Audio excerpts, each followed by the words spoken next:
क्या विज्ञान यह मान सकता है कि हजारों टन वजनी पत्थरों का एक विशाल मंदिर बिना किसी मशीन या भूकंप के अपनी जगह से 180 डिग्री तक घूम जाए? आज मैं आपको भारत के उस चमत्कारी ज्योतिर्लिंग पर ले जा रहा हूँ जिसे महादेव ने अपने एक रोते हुए भक्त के लिए पूरा का पूरा मोड़ दिया था। आखिर एक साधारण दर्जी की पुकार में ऐसा क्या जादू था कि साक्षात शिव को अपनी दिशा बदलनी पड़ी? इस अलौकिक चमत्कार की शुरुआत होती है महाराष्ट्र के हिंगोली जिले में स्थित औंढा नागनाथ मंदिर से, जिसे स्वयं पांडवों ने अपने अज्ञातवास के दौरान बनाया था। सदियों तक यह भव्य मंदिर अडिग खड़ा रहा, लेकिन इसका असली परिचय दुनिया को तब मिला जब 13वीं शताब्दी में महान संत नामदेव यहाँ पहुंचे। संत नामदेव एक साधारण दर्जी परिवार से थे, पर उनकी शिव भक्ति हिमालय से भी ऊंची थी। वे मंदिर के मुख्य द्वार पर नंदी के पास बैठ गए और अपने वाद्य यंत्रों के साथ कीर्तन करने लगे। उनकी आवाज में ऐसा वैराग्य था कि पत्थर भी पिघल जाए। लेकिन मंदिर के भीतर बैठे कुछ पुजारियों के भीतर राक्षसी अहंकार जाग उठा।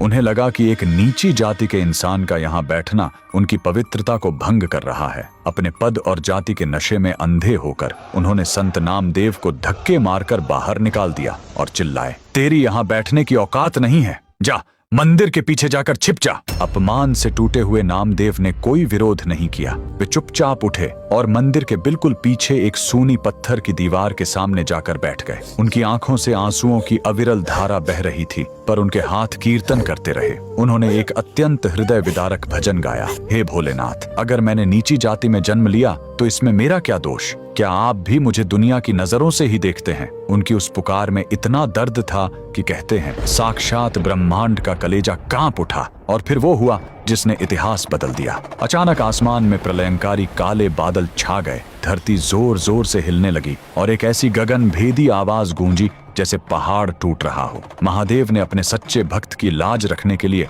हजारों टन वजनी उस विशाल पत्थर के मंदिर को झर से उखाड़कर 180 डिग्री तक घुमा दिया। वो विशाल इमारत जिसका मुख्य द्वार पूर्व दिशा में था, वह चमत्कारिक रूप से घूमकर पश्चिम की ओर हो गया, ठीक उस जगह जहां दीवार के पीछे बैठकर संत नामदेव रो रहे थे। अहंकारी पुजारियों के पैरों तले जमीन खिसक गई, उनका घमंड मिट्टी में मिल चुका था। आज भी औंढा नागनाथ ज्योतिर्लिंग का मुख्य द्वार और नंदी की दिशा भारत के बाकी सभी शिव मंदिरों से बिल्कुल अलग है। ये मंदिर चीख चीख कर गवाही देता है कि महादेव के दरबार में जाति या पद नहीं, केवल भाव प्रधान है। अगर आप भी महादेव के इस न्याय और संत नामदेव की भक्ति को नमन करते हैं तो कमेंट्स में जय औंढा नागनाथ महादेव जरूर लिखें।